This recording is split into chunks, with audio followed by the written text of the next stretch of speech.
Takže tu jazdili jazdci Boveta Cupu a spýtame sa na bezprostredné pocity, aké mali závady. Tak nazdar! Elo Šronk, aké sú pocity? Čo sa udialo? Vynikajúce, paráda. Išiel som na istotu, pohoda. Paráda. Takže... Pekne, motorka išla krásne. Dvakrát mi to uklzlo pod riťou, ale ináč ako v pohode. No, uvidíme, aké to bude na pravidelnosť, lebo ide ti o veľa. Uvidíme. Čiže bojuje o prvé miesto. Janko, od tebe sa čo udialo?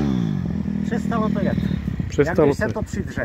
Ale vytáhl jsem sytič a na ten sytič jsem to dokroužil. Tak jestli je malá tryska, nevím.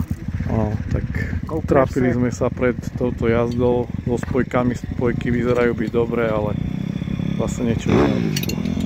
Aťko, exceluješ na trati teraz? Áno. Všetko funguje? No, fungovať funguje. Druhé kolo som sa nechal vyhecovať a potom som už nevládal. Kondícia? To čo je? Dobre. No ináč pekne to vyzerá celé tá tvoja jazda, ako s prehľadom ideš a je to aj rýchle. Paráda.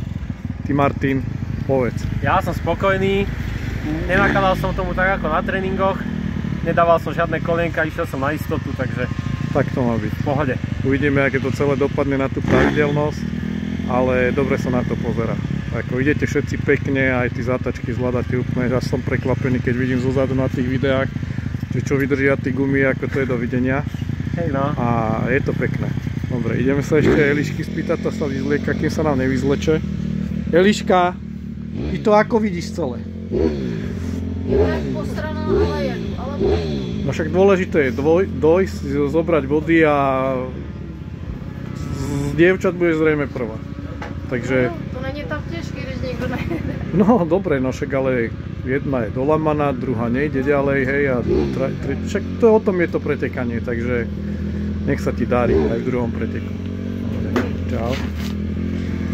Takže takto to vyzerá v DP, to boli prvé dojmy po preteku, no uvidíme, bude ešte druhý pretek, takže uvidíme celé, aké to vypali na pravidelnosť a zároveň tam vzadu bude aj vyhodnotenie celej sezóny. Takže sám som zvedavý. Čaute.